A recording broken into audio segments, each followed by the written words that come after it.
السلام علیکم ویورز، کیسے ہو آپ سب؟ آج ہم بات کریں گے ایک ٹاپ ٹرینڈنگ ڈرامہ سیریل سلطان صلاح الدین ایوبی کے بارے میں۔ جب سے یہ ڈرامہ نشر ہوا ہے، ہر بندہ جاننا چاہتا ہے کہ آخر کار سلطان صلاح الدین ایوبی کون تھے۔ تو 1137 میں عراق میں پیدا ہونے والے سلطان صلاح الدین ایوبی، جن کا اصل نام یوسف بن ایوبی تھا، وہ مسلمانوں میں بہت مقبول تھے۔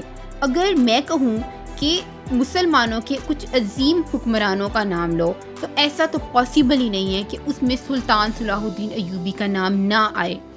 وہ اپنی بہادری کی وجہ سے مسلمانوں میں بہت مقبول ہیں۔ میدان جنگ میں وہ ہمیشہ سے نمایاں رہے ہیں اپنی لیڈرشپ کی وجہ سے۔ ان کی حکمت عملی بہت ہی ڈیفرنٹ تھی اور انہوں نے ہمیشہ اپنے لشکر کو حوصلہ دیا ہے۔ چاہے مشکل سے مشکل حالات کیوں نہیں آ جاتے، وہ ہمیشہ صبر اور تحمل سے ان سارے پرابلمز کو فیس کرتے رہے ہیں، اور اس وجہ سے، یہ ساری خصوصیات کی وجہ سے وہ ایک عظیم کمانڈر رہے ہیں۔ اگر ہم بات کریں ان کی کچھ فتوحات کے بارے میں یا ان کے کچھ کارناموں کے بارے میں، تو ان کی ایک بہت لمبی لسٹ ہے، لیکن اس پوری ویڈیو میں وہ سب کچھ تو بیان نہیں کر سکتی، لیکن میں کوشش کرتی ہوں کہ آپ کے ساتھ کچھ واقعات میں شیئر کر سکوں۔ کچھ 5-7 واقعات ہیں جو میں آپ کے ساتھ شیئر کرتی ہوں۔ نمبر 1، 1171 میں سلطان صلاح الدین نے فاطمیت خلافت کا خاتمہ کیا اور وہاں پہ اسلام کو پرموٹ کیا۔ نمبر 2، سلطان صلاح الدین ایوبی اپنی چچا کی وفات کے بعد مصر کے وزیر بنے اور مزید 1174 میں وہ شام کے گورنر بنے۔ نمبر 3، 1183 میں سلطان صلاح الدین ایوبی نے الیپو کو فتح کیا اور اپنی حکومت کو مزید مضبوط بنایا۔ نمبر 4، سلطان صلاح الدین ایوبی نے 1187 میں اپنی ہمت اور حکمت عملی سے صلیبی طاقتوں کو شکست دی تھی، اور یہ ان کا ایک بہت بڑا ٹرننگ پوائنٹ تھا۔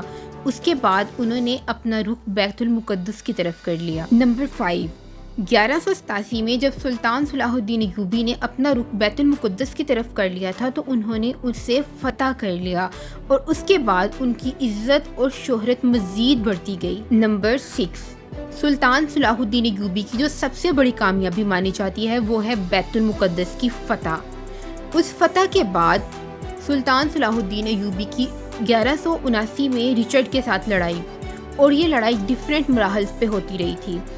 1191 میں بھی یہ لڑائی چلتی رہی، جہاں پہ سلطان صلاح الدین نے اپنی ہمت بہادری کے ساتھ بہت اچھے سے مقابلہ کیا، لیکن بعد میں انہیں اپنے لشکر کے ساتھ واپس آنا پڑا۔ پھر 1192 میں اس طرح سے ہوا تھا کہ ان کے ساتھ صلح ہو گئی تھی اور مسلمانوں کے کنٹرول میں بیت المقدس آ گئی تھی، اور اس بات پر صلح صفائی ہوئی تھی کہ جو کرسچنز ہیں وہ زیارت کے لیے جا سکتے ہیں۔ یہ سارے واقعات کے بعد آپ کو اس بات کا تو اندازہ ہو گیا ہوگا کہ سلطان صلاح الدین ایوبی مسلمانوں میں اتنی زیادہ اہمیت کے کیوں حامل تھے۔ لیکن اگر ہم بات کریں نان مسلم کی، تو ان میں بھی انہیں بہت زیادہ عزت حاصل تھی، کیونکہ سلطان صلاح الدین کی سب سے بڑی فتح بیت المقدس کی فتح تھی۔ اس کے بعد بھی انہوں نے کرسچنز کے ساتھ بہت اچھا برتاؤ رکھا اور انہیں سکون سے جینے دیا، اور ان کی عدالت اور انصاف ہر ایک کے لیے، مسلمز اور نان مسلمز کے لیے ایک جیسا تھا۔ اس وجہ سے وہ نان مسلمز میں بھی بہت زیادہ مقبولیت کے حامل تھے۔